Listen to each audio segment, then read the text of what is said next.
Tel a été miraculeux au monde, auquel sa femme et son valet n'ont rien vu de remarquable. Nul n'a été prophète non seulement en sa maison, mais en son pays, dit l'expérience des histoires. Vers la fin de son roman Tropique du Capricorne, paru en 1938, l'écrivain américain Henry Miller écrit « J'étais sur le point d'accoster à la plage qui borde ce grand océan français qui s'appelle Hélifort, océan que les Français eux-mêmes ont peu couvert de leur navigation et qu'ils ont dû prendre par erreur, semble-t-il, pour une mer intérieure. Il m'apparaissait que cet homme était ce Zeus, père des Atlantes, que j'avais cherché en vain jusqu'alors. Je l'ai appelé Océan. C'était aussi une symphonie du monde. Il avait foi dans la race humaine. Il l'agrandissait d'une coudée, lui rendant sa dignité, sa force, son besoin de créer. Quelle ne fut pas ma stupeur quand, quelques années plus tard, lors de ma venue en France, je m'aperçus qu'on ne lui avait érigé aucun monument, qu'aucune rue ne portait son nom. Pis que cela, durant 8 années pleines, je n'ai pas entendu un seul Français prononcer son nom. L'homme qui a su rendre aux fresques égyptiennes toute leur vie colorée et brûlante était aussi un océan. Il faudra des siècles et des siècles avant qu'il se dessèche et s'évapore. Hélifort naît à Sainte-Foy-la-Grande le 4 avril 1873. Son père, Pierre, un temps clerc de notaire, tient un négoce de vin. Sa mère est la sœur des anarchistes Élisée le géographe et Élie l'ethnologue.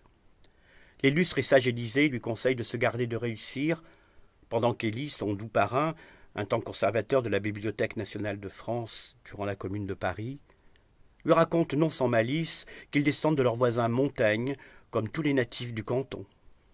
Attendant l'âge de fréquenter le collège protestant de la ville, dans un cahier d'écolier, le jeune Faure écrit « Mémoire d'une fourmi ».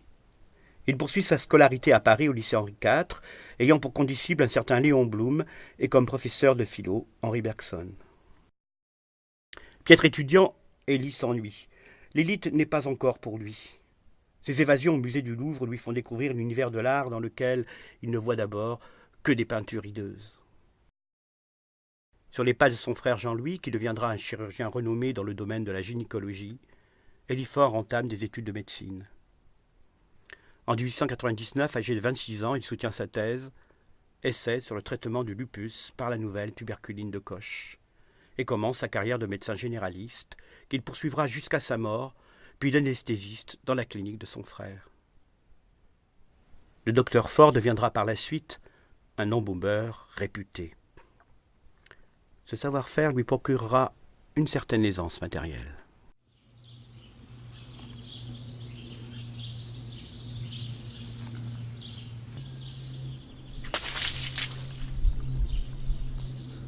L'art ne peut exprimer autre chose que l'expression sensible d'une idée.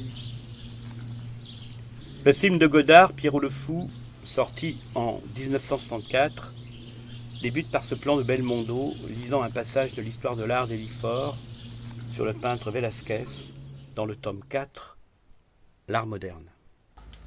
Velázquez est le peintre des soirs, de l'étendue et du silence. Même quand il peint en plein jour, même quand il peint dans une pièce close, même quand la guerre ou la chasse hurle autour de lui. Comme il ne sortait guère aux heures de la journée, où l'air est brûlant, où le soleil éteint tout, les peintres espagnols communiaient avec les soirées. C'est beau ça, hein, petite fille? La véritable passion d'Hélifort, c'est l'exploration de toutes les formes d'art. Dès 1902, à 29 ans, il fait ses débuts de critique d'art au journal L'Aurore. 2 ans plus tard, Faure publie son premier ouvrage sur le peintre espagnol Velázquez, puis écrit des monographies d'artistes, des essais sur des philosophes, écrivains ou personnalités qu'il admire, dans un style inclassable, de savant et poétique, comme le qualifie son contemporain Georges Duhamel. Il publie 2 récits, un méditatif écrit en direct sur son expérience au front durant la Grande Guerre, La Sainte Face. Le second, Mon périple. Des impressions de son voyage autour du monde, un seul roman, La Roue. L'écrivain a pour amis le peintre Eugène Carrière, les sculpteurs Antoine Bourdelle et Charles Despiau, le photographe Félix Nadar, qu'il introduit chez Rodin, Renoir, Mirbeau, et dans le monde parisien des lettres et des arts. Eliphore s'implique dans diverses universités populaires de Paris, où il enseigne l'histoire de l'art. De ses conférences devant un public non initié, naîtra de 1909 à 1921 la gigantesque Histoire de l'art en 4 tomes.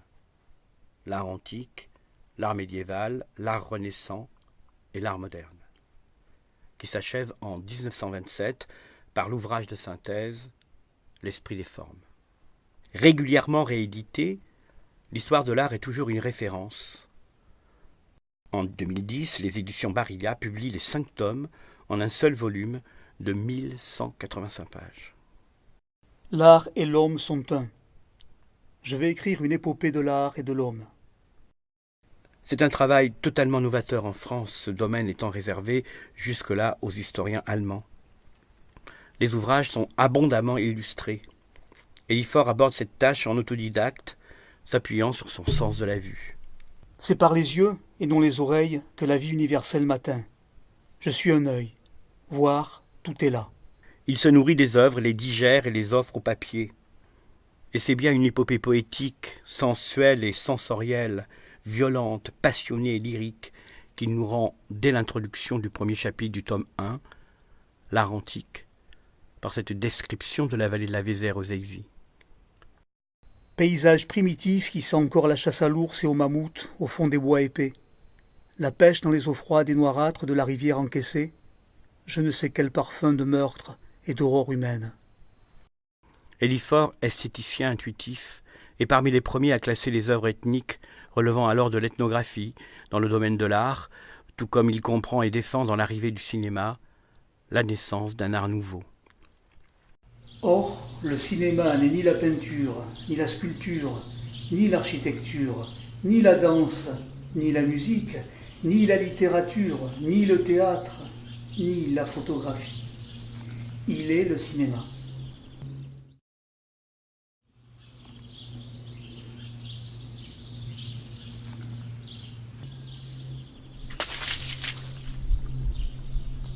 L'art ne peut exprimer autre chose que l'expression sensible d'une idée. Eliphore, ce protestant agnostique, un peu rigide, petit-fils et jambes de pasteur fuyant les mondanités de la vie parisienne, connaîtra cependant quelques belles fréquentations et collaborations professionnelles dans les années 1920. Derain, Matisse, Braque, Le Corbusier, Abel Gans et Picasso, qui lui fait son portrait en 1922.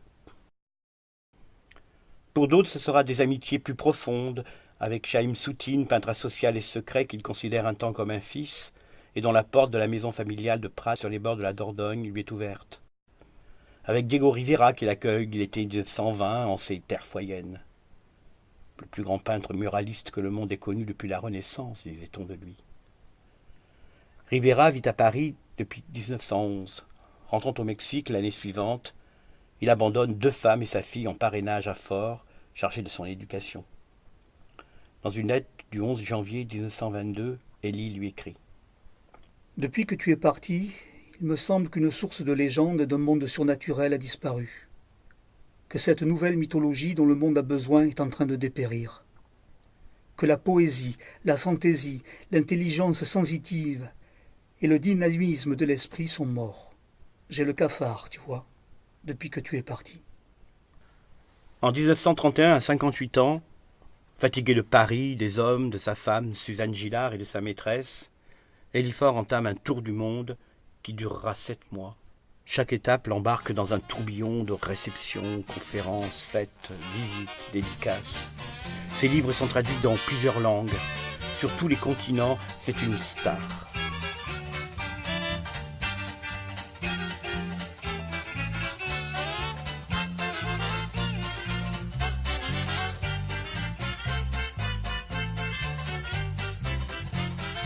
À Honolulu, le hasard l'amène dans une salle de musée où il découvre un buste qu'il connaît bien. La signalétique indique en anglais « Zizou, fille d'Eliphore, par Despiau ». À son retour, il publiera Mon périple.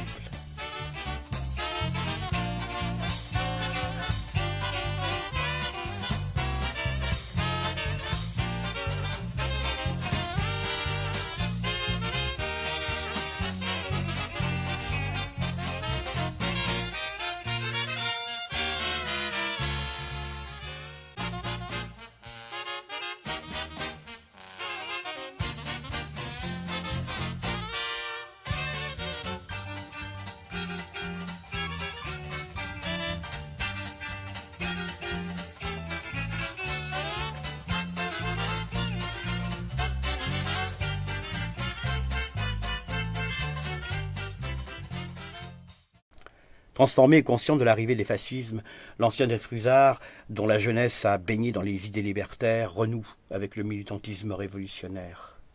Il apporte son soutien aux républicains durant la guerre d'Espagne et s'en rendra 2 fois sur le front. Zeus, le père des Atlantes, ne lira pas ce bel et chaleureux hommage de Charlie Chaplin dans la préface qu'il écrit pour De la cinéplastique à son destin social, publication posthume en 1953 de son dernier essai sur le cinéma. Nul n'est prophète en son pays, et de cela le destin d'Éliphore est une bonne illustration. Poète, essayiste, critique d'art, son œuvre admirable est en France presque ignorée, tandis qu'aux États-Unis, Éliphore a trouvé un véritable public. N'est-ce pas lui qui est le premier reconnu dans le cinéma une des grandes formes de l'art ? Une imagination de poète magnifie ses essais, et il règle ses vues sur des valeurs élevées, mais toujours humaines, avec le don de discerner dans ce que la vie offre de plus banal, l'extraordinaire et la beauté.